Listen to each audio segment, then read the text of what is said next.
welcome to my channel. Today I will show you how to make this effect. You can use here, you can use dynamic paint to make this effect, and it's pretty simple. But this time I use geometry node to make this. I kind of inspired by someone using Cinema 4D to make this, and it looks simple and looks nice. So before we begin our tutorial, let me introduce the principle. So first we need a point, and we make a curve. Here I choose the spiral, and then I make the point move along this curve, and then I create a plane, a grid, and I subdivide this grid, and I use the position of the point, sample the position, sample the distance of the point to the grid. And then I use this attribute to make the point in this grid move up. So this is the general principle. So let's do it. We create a point, and then we create a spiral. We have a point and we have a spiral, and then I need to make the point move along this spiral. So we use sample.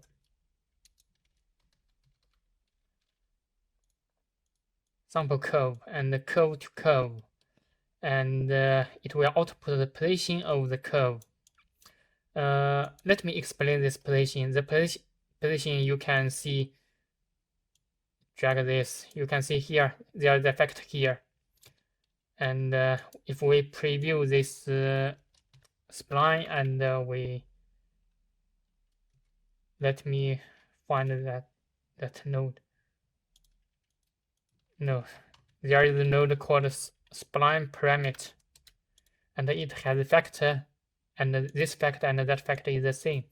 So if you preview this spline with the factor on the spline, you can find black and white. So here white is 1, black is 0, and the value between them is interpolated. So each position in this curve has a value, not just here. You can see 65 points, not only 65 points. There is unlimited values on this curve. So here, if I output this position to the position of the point, you can preview, and I drag the factor, you can see it move along the curve very smooth. So that's what we need. So you can keyframe here manually, or you can just use a scene time.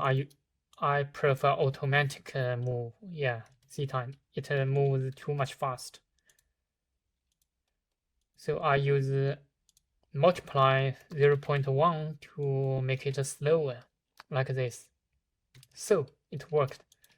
And then I need to make the spiral smaller and not in 3D space. I want it to be in 2D space, so height 0.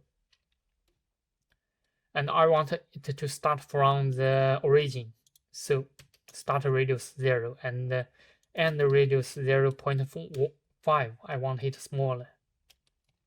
So let's check. So it worked. That's what we need. Then let's create a grid here.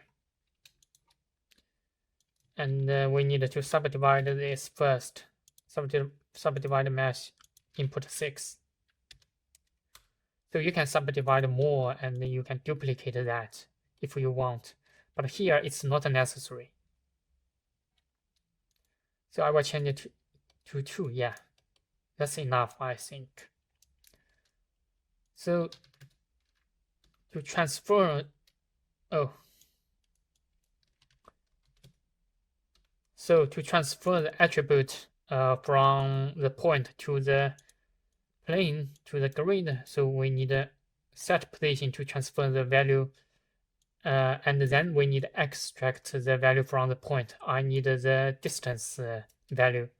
So here, the distance value comes from geometry proximity.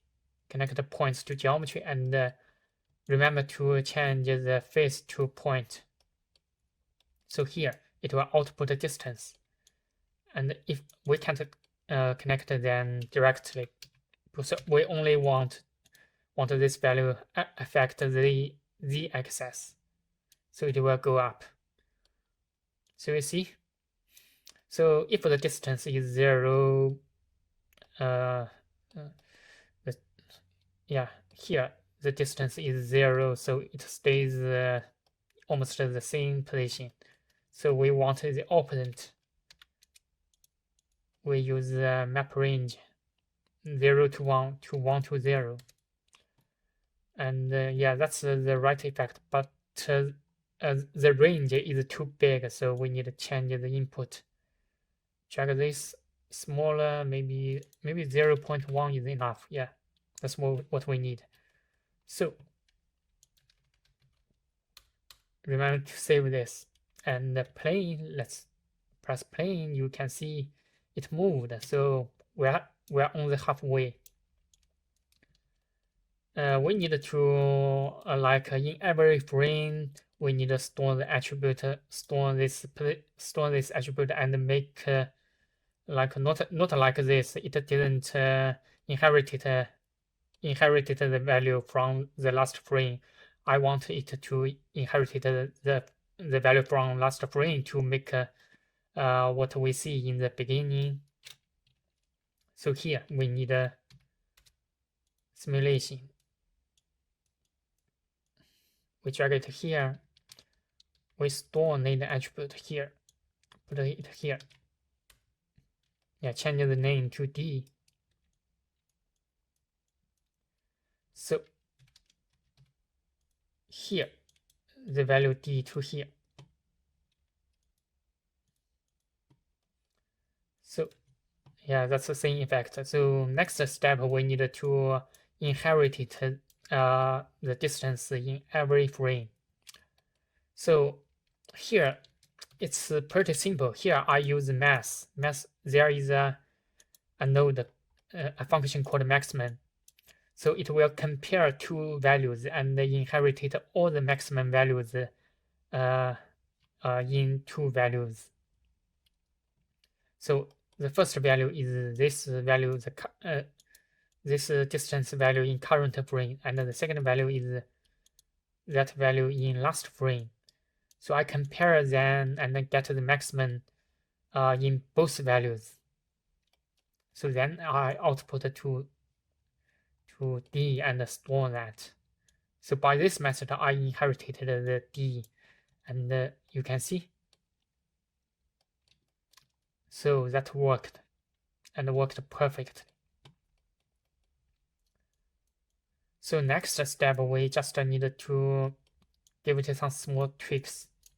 So here, I use RGB to tweak the value. And this value is too big, so I use multiply here, 0.1, and yeah, that's good, 0.1. So I just tweak some points here, RGB curve. You can use the ramp. You can also use the ramp, but here I use RGB curve. So you just drag the points here to make what you need. So here, if you want to add more details, you can use just noise here and add noise to this value. But remember to use the multiply to multiply it with 0.1 because we don't want the strength too much. So here I use add to add both of them. So it's not correct like this. So we need another multiply to multiply it with D.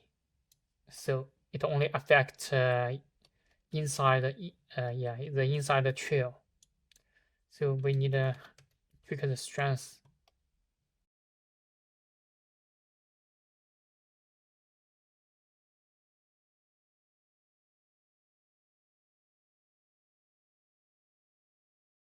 So next, just use I think I already stored the attribute D, and next is to render. Just set material and choose the default material.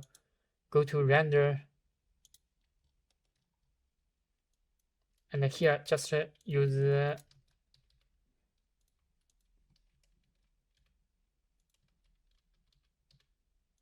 attribute connect with surface, and here use D. So you can use RGB curve to choose the range you want to render. So like this, then you have this, you can mix the shader or mix the color, it depends on you. So I think that's the whole effect. If you like my video, please thumbs up. Okay, thank you very much. Bye bye.